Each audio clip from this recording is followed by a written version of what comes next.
Sales process या फिर what is the sales process. बात यह है कि जो कंपनी सेल्स कर रही है उस सेल्स का पर्टिकुलर प्रोसेस क्या है, क्या हायरार्की है, क्या स्टेप्स हैं जिसके थ्रू एक कंपनी जो है वो सेल करती है। So the first point is prospecting. Prospecting means to identifying potential customer, की कंपनी के जो पोटेंशियल कस्टमर्स हैं उनको आइडेंटिफाई करना कि आखिर कौन कौन से हमारे पोटेंशियल कस्टमर्स हैं। Next point is lead qualification.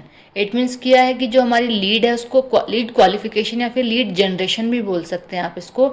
It means checking if the customer has need, interest and ability to buy, कि ऐसे कस्टमर्स को देखना मार्केट में कि जिन कस्टमर्स को हमारे प्रोडक्ट की नीड है, ज़रूरत है, या फिर जो इंटरेस्टेड है या फिर उसमें एबिलिटी है हमारे जो गुड्स को परचेज करने के लिए, तो ऐसे कस्टमर्स को देखना। Next is approaching the customers. It means approach करना कस्टमर्स को। कौन से कस्टमर्स को? फर्स्टली कॉन्टेक्ट दीज, मतलब कस्टमर्स को कॉन्टेक्ट करना, कहने का मतलब चाहे वो कॉल के थ्रू हम कॉन्टेक्ट करें, चाहे मीटिंग्स रखें कस्टमर्स के साथ, चाहे ईमेल के थ्रू हम उनको कॉन्टेक्ट करें, या फिर कस्टमर के पास जाके फेस टू फेस हम उसको विजिट करें। ठीक है, अप्रोच मतलब कस्टमर के साथ कॉन्टेक्ट में रहना या फिर कॉन्टेक्ट करना कस्टमर को।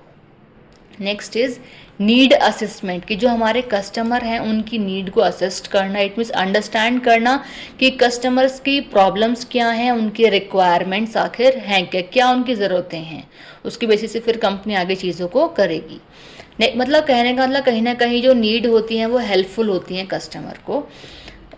नेक्स्ट इज प्रेजेंटेशन, प्रेजेंट करना। अब प्रेजेंट किसको करना? एक्सप्लेन करना हाउ द प्रोडक्ट और services solve the customers problem, कि किस तरीके से जो हमारा प्रोडक्ट है या फिर जो हमारी सर्विसेज हैं वो सॉल्व कर रही हैं एक जो कस्टमर है उसकी प्रॉब्लम्स को। देखिए हर एक कस्टमर कोई ना कोई प्रॉब्लम होगी, प्रॉब्लम कह सकते हैं, उसकी नीड्स एंड वांट्स कह सकते हैं एक तरीके से। तो उसको किस तरीके से वो हमारा जो प्रोडक्ट है, जो सर्विसेज है, वो किस तरीके से सेटिस्फाई कर रही हैं उसकी प्रॉब्लम को या फिर सॉल्व कर रही हैं।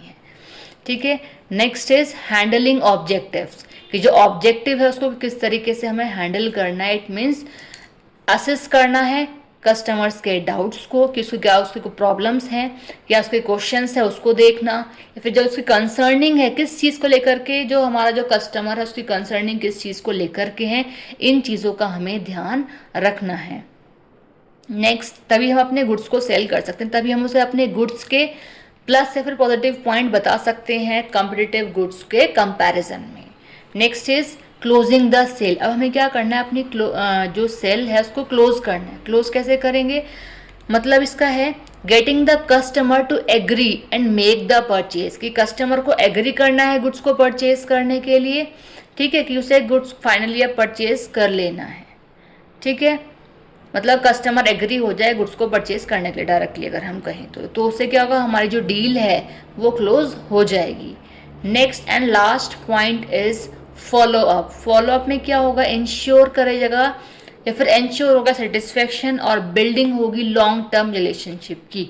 फॉलो अप में क्या है, एक तरीके से हमें देखना कि हमारा कस्टमर सेटिस्फाई है हमारे प्रोडक्ट से या नहीं है, और अगर प्रोडक्ट से सेटिस्फाई हमारा कस्टमर होता है तो कहीं ना कहीं उस कस्टमर के साथ हमारी लॉन्ग टर्म के लिए रिलेशनशिप मेंटेन हो जाते हैं, क्योंकि सिर्फ और सिर्फ सेलिंग तक ही हमारे कस्टमर के साथ कांटेक्ट नहीं होते, आफ्टर सेलिंग भी हमारे कस्टमर के साथ कांटेक्ट होते हैं। बिकॉज ऑफ हमें नहीं पता कि जो हमारा एक कस्टमर है वो हमारा री-कस्टमर कब बन जाए, और फिर या फिर हमारा जो कस्टमर है वो हमें कब दूसरे कस्टमर्स प्रोवाइड करा दे। तो इसलिए कस्टमर के साथ रिलेशनशिप मेंटेन करना भी बहुत ही इंपॉर्टेंट रोल प्ले करता है कंपनी के लिए। स्पेशली अगर हम सेलिंग की बात करें या फिर सेल्स डिपार्टमेंट की बात करें, सेल्स एग्जीक्यूटिव की बात करें, तो ये बहुत इंपॉर्टेंट रोल प्ले करता है।